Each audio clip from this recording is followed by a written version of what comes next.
पुलगाव या ठिकाणी मी पुलगावकरद्वारे सुरू असलेल्या आंदोलनाला आमदार राजेश बकाणे यांनी भेट दिली। त्यांनी आंदोलन मंडपात आंदोलनकर्ते अंकुश कोचे, गजानन पचारे, मनीष साहू आणि इतर आंदोलनकर्त्यांशी चर्चा केली। यावेळी रेल्वे अंडरपास, पुलगाव तहसीलमध्ये रेशन कार्डची समस्या, सार्वजनिक बांधकाम विभागाशी संबंधित समस्या, पाणी पुरवठा योजनेची समस्या आणि पुलगावकरांची सर्वात महत्त्वाची असलेली आरोग्य सुविधांची समस्या यावर सविस्तर चर्चा झाली। आरोग्य सुविधा उपलब्ध असूनही पुलगाव आरोग्य विभाग रुग्णांना वर्ध्याला पाठवून आपली जबाबदारी टाळत असल्याबद्दल आमदार राजेश बकाणे यांनी तीव्र नाराजी व्यक्त केली। त्यांनी जिल्हा आरोग्य प्रशासनाला धारेवर धरत यापुढे पुलगावमध्येच उपचार करण्याचे निर्देश दिले। डॉक्टर सक्षम नसल्यास सक्षम डॉक्टरांना पाठवावे असेही ते म्हणाले।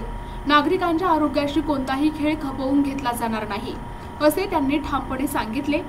आमदार बकाणे यांनी आंदोलनकर्त्यांच्या जवळपास सर्व मागण्यांवर सकारात्मक भूमिका घेत त्या पूर्ण करण्याचे आश्वासन दिले। त्यांनी आंदोलनकर्ते अंकुश कोचे, गजानन पचारे आणि इतरांना आंदोलन समाप्त करण्याची विनंती केली।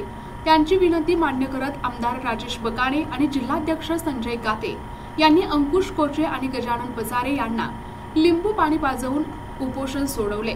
यावेळी आमदार राजेश बकाणे यांच्यासोबत भारतीय जनता पार्टीचे जिल्हाध्यक्ष संजय गाते, पुलगाव शहर अध्यक्ष प्रशांत इंगोले, नितीन बडगे, शिवसेना शिंदे गटाचे जिल्हा प्रमुख प्रशांत शहागडकर, मंगेश झाडे, माजी नगरसेवक राजू जयस्वाल, सुरेश सुखीजा, अरविंद भार्गव, राजेश पानपालिया इतर पदाधिकारी उपस्थित होते। आंदोलनकर्त्यांच्या वतीने मनीष साहू, विकी पाखरे, संदीप कुचे, निखिल साखरे, गुलाब पठाण, अवधूत दुपारे, सुदेश अंबारे, गौतम गजभिये, विनोद ठुबे यांच्यासोबत रमेश सावरकर, श्याम देशमुख, गोविंद दय्या, दीपक आहुजा आणि सर्व संबंधित विभागाचे अधिकारी उपस्थित होते।